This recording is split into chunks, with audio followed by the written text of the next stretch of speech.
Hi friends, welcome to Garam Masala, the magic spices of cooking. Pizza Pola. ഇന്ന് നമുക്ക് ഒരു innovative ഇഫ്താർ dish തയ്യാറാക്കാം. ഇതൊരു ഗരം മസാല സ്പെഷ്യലാണ്, പിസ്സ പോള. ഇതെങ്ങനെ തയ്യാറാക്കുന്നതെന്ന് നമുക്ക് നോക്കാം. ആദ്യം 4 മുട്ടയെ നമുക്ക് ബീറ്റ് ചെയ്തെടുക്കണം.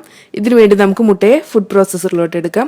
ഇനി ഇതിലോട്ട് 1/2 ടീസ്പൂൺ കുരുമുളക് പൊടി ചേർത്ത് നന്നായി ബീറ്റ് ചെയ്തെടുക്കാം. അടുത്തതായി നമുക്ക് 6 ബ്രെഡ് സ്ലൈസസിന്റെ എഡ്ജസ് എല്ലാം മുറിച്ചു മാറ്റാം. ഇതിനെ ചെറുതാക്കി മുറിച്ചെടുക്കണം.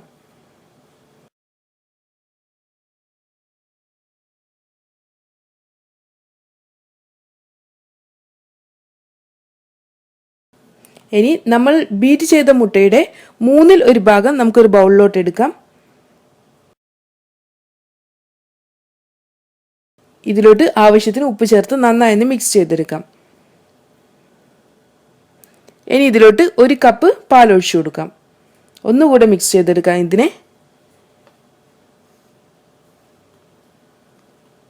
ഇതിലോട്ട് ചെറുതായി മുറിച്ചു വെച്ചിട്ടുള്ള ബ്രെഡ് സ്ലൈസസ് ചേർത്ത് സോക്ക് ചെയ്തെടുക്കണം.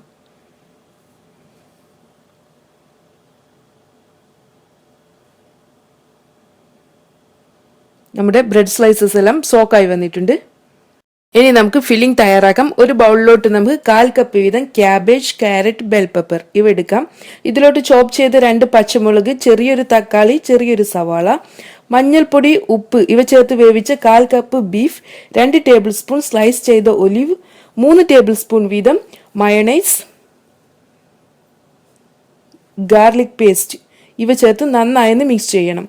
മിക്സ് ചെയ്തതിന് ശേഷം ആവശ്യമെങ്കിൽ മാത്രം ഉപ്പ് ചേർത്ത് കൊടുക്കാം.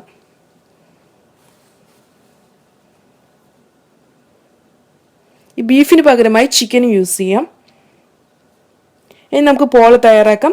2 ടേബിൾ സ്പൂൺ ഒലിവ് ഓയിൽ നമുക്കൊരു സോസ് പാനിലോട്ട് ഒഴിക്കാം.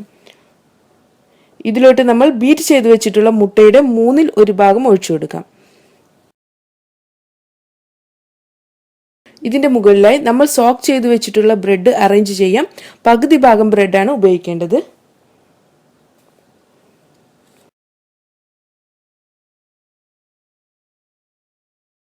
നമുക്കിതിനെ അടച്ചു വെച്ച് 1-2 മിനിറ്റ് വേവിച്ചെടുക്കണം.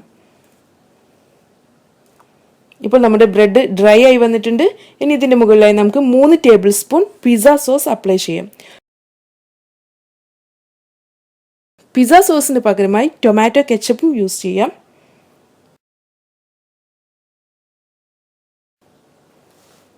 ഇതിന്റെ മുകളിലായി നമ്മൾ തയ്യാറാക്കി വെച്ചിട്ടുള്ള ഫില്ലിംഗ് വെച്ച് ഒന്ന് ലെവൽ ചെയ്തെടുക്കാം.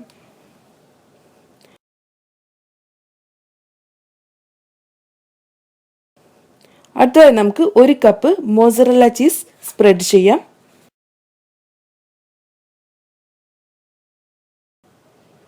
ബാക്കി വന്നിട്ടുള്ള ബ്രെഡ് പീസസ് കൂടെ ഇതിന്റെ മുകളിലായി അറേഞ്ച് ചെയ്യണം. അടുത്തതായി ബാക്കി വന്നിട്ടുള്ള മുട്ട കൂടെ നമുക്ക് ഇതിന്റെ മുകളിലായി ഒഴിച്ചു കൊടുക്കാം. സ്ലൈസ് ചെയ്ത് വെച്ചിട്ടുള്ള ഒലിവ്, ബെൽ പെപ്പർ ഇവ ഉപയോഗിച്ച് നമുക്കിതിനെ ഗാർണിഷ് ചെയ്യാം. ഇനി ഇത് അടച്ചു വെച്ച് 10 മിനിറ്റ് ലോ ഫ്ലെയിമിൽ വേവിച്ചെടുക്കണം. ഇപ്പോൾ നമ്മുടെ എഗ് ബാറ്റർ ഡ്രൈ ആയി വന്നിട്ടുണ്ട്. ഇനി ഇതിന്റെ മുകളിലായി നമുക്ക് ഒരൽപ്പം കൂടെ ചീസ് സ്പ്രെഡ് ചെയ്യാം.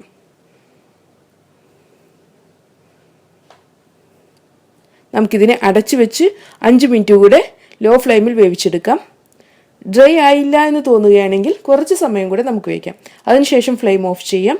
തണുത്തതിന് ശേഷം നമുക്കിതിനെ ഡീമോൾഡ് ചെയ്തെടുക്കാം.